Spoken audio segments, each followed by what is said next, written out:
US और Iran के जो मामला चल रहे हैं, इसराइल और ईरान की जो जंग हुई, जंग रुकने के बाद अब दोबारा बयानात का सिलसिला शुरू हो गया है।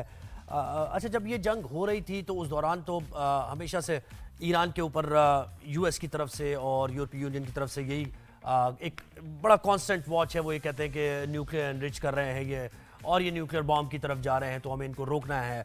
ईरान को सैंक्शंस का भी सामना करना पड़ा। अच्छा, जंग के बाद, जंग के दौरान भी यूएस प्रेसिडेंट ये कह रहे थे कि हमें रिजीम चेंज करनी है। ईरान के लोगों को वो अलग कर रहे थे ईरान की क़यादत के साथ, लेकिन खैर रिजीम चेंज तो नहीं हो सकी। थोड़ा सा बैक ट्रैक उन्होंने किया और उन्होंने कहा कि ईरान के साथ मुआहदा करेंगे। तिजारत की बात वो सारे मुल्कों से करते हैं, लेकिन अब यूरोपीय यूनियन के जो ममालिक हैं, बड़े बड़े ममालिक हैं, और यूएस भी अब वो जोर दे रहे हैं कि न्यूक्लियर मुआहदा होना चाहिए ईरान के साथ। और अगर ये मुआहदा, और उसकी डेडलाइन भी उन्होंने दे दी है कि 5 अगस्त तक ये मुआहदा, अगस्त के महीने तक ये मुआहदा हो जाए।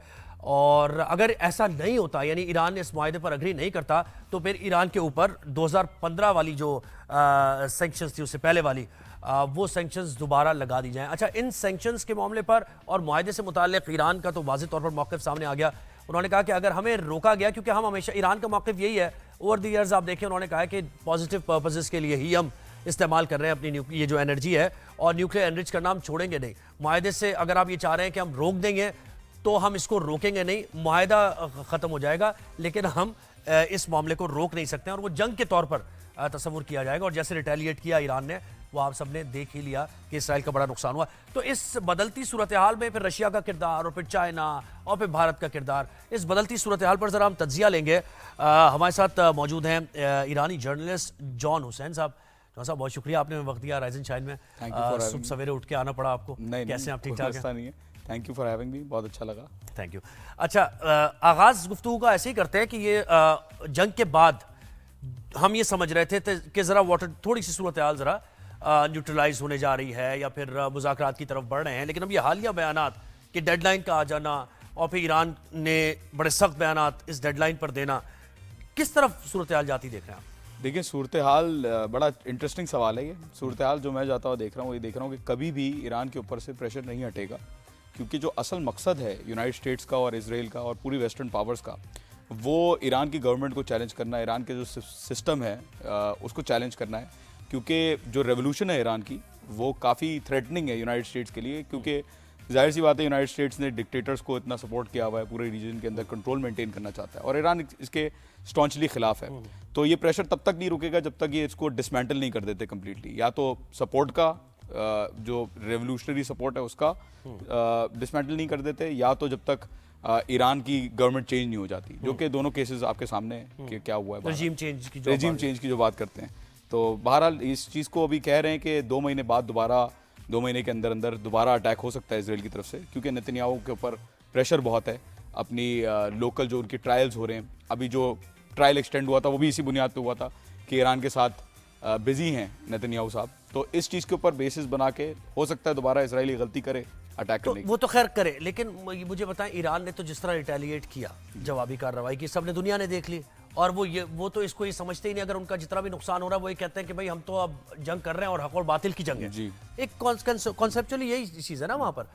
तो ये तो करके देख लिया यूएस ने, इसराइल ने भी। दोबारा ऐसा करेंगे, दोबारा रिटेलिएशन होगा, वो तबाह कर देंगे ईरान को ज़्यादा, और क्या होगा। लेकिन रजीम चेंज की जो बात है, जब तक वो नहीं होगी, उनके मकासद पूरे नहीं होंगे। तो ये कैसे, यानी कैसे ये एक्सपेक्ट कर सकते हैं यूएस प्रेसिडेंट, या फिर कि रजीम चेंज कर लेंगे वो बूट्स ऑन ग्राउंड आए बगैर? देखिए, बूट्स ऑन ग्राउंड भी अगर हो जाता है तो रजीम चेंज की पॉसिबिलिटी बहुत कम है मेरी नज़र में, क्योंकि जब ईरान की रेवोल्यूशन आई थी नई और सद्दाम ने जंग कर दी थी ईरान के साथ, 1980 से लेकर 1988 तक जंग चली ईरान और इराक की, और उस वक्त तो ईरान बिल्कुल ही, जिसे कहते हैं ना, नया उनका सिस्टम बना था। जब उस वक्त वो शिकस्त दे सकते हैं सद्दाम को, and Saddam had the support of Russia का भी सपोर्ट था, बाकी वेस्टर्न पावर्स का भी सपोर्ट था। तो जब उस वक्त शिकस्त दे सकते हैं, तो इसराइल को तो हैंडल करना कोई मसला ही नहीं, क्योंकि इसराइल तो इतने से 22,000 किलोमीटर के रकबे के ऊपर कब्जा करके वो गाजा को देखे ना आप, अल-कसाम ब्रिगेड्स को नहीं हरा पा रहे वो वहां पे।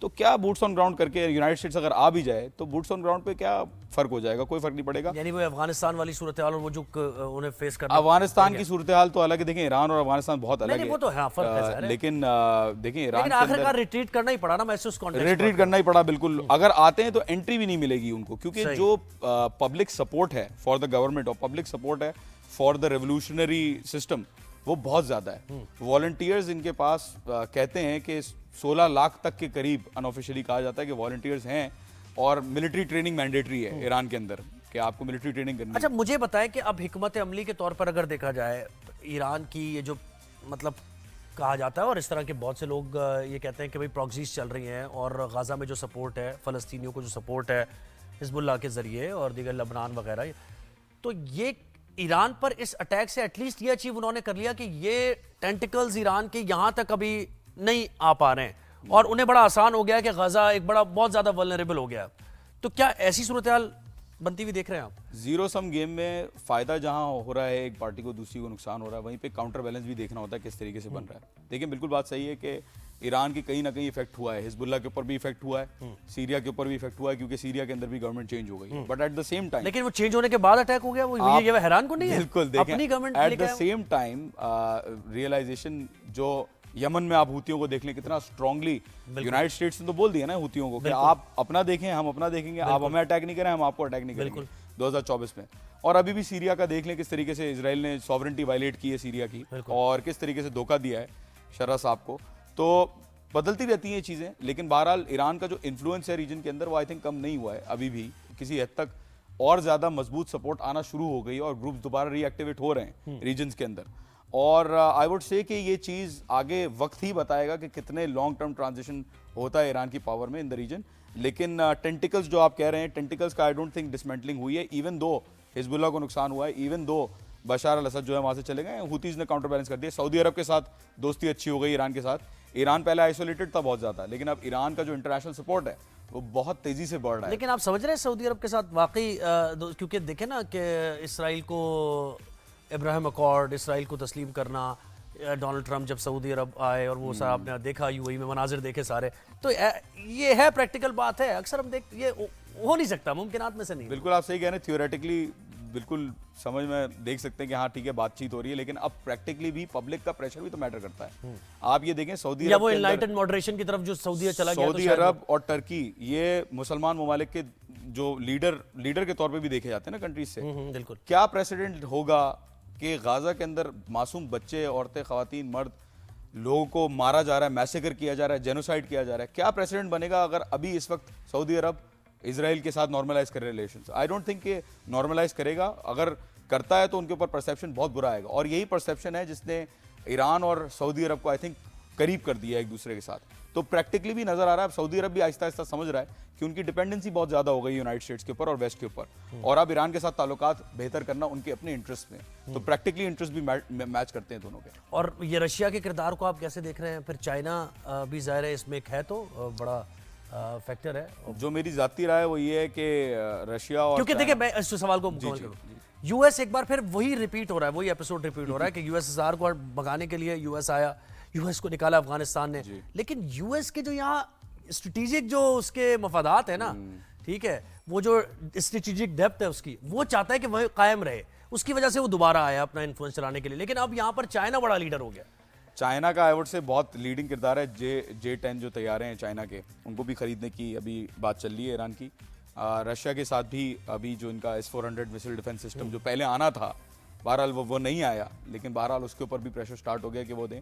इंटरनेशनली भी यूक्रेन के अंदर जो मामला चल रहे हैं रशिया के, उसकी वजह से रशिया थोड़ा सा फंसा हुआ है। और आपने देखा होगा कुछ दिनों पहले कि रशिया के ऊपर, यूक्रेन के ऊपर रिस्ट्रिक्शंस लगा दी आर्म्स की सेलिंग की यूनाइटेड स्टेट्स की। बिल्कुल। तो सोचने वाली बात है, तबसरा करने वाली बात है कि क्यों हो रहा है ऐसा, कि रशिया के ऊपर से एकदम cool down period United states ने स्टार्ट कर दिया है। लेकिन अभी दोबारा बयानात बड़े सख्त हैं पुतिन के बारे में, और फिर उन्होंने यूक्रेन के लिए वो डिफेंस सिस्टम भी दोबारा स्टार्ट कर दिया। तो बहरहाल अब दुनिया रियलाइज कर रही है। चाइना इस पे आई वुड से एक ही डायरेक्शन में रहा है, रशिया आई वुड से आगे पीछे हुआ है यूक्रेन की वजह से, but I would say long term में China can play a very significant role. ये आप मुझे पता है ब्लॉग्स कैसे बनाते हैं, जैसे कहते हैं ना दुनिया में नए ब्लॉग्स बन रहे हैं, तो आप इस खित्ते को देखें और यूएस और यूरोप को देखें तो क्या क्या ब्लॉग्स बनते हैं आपके जहन में?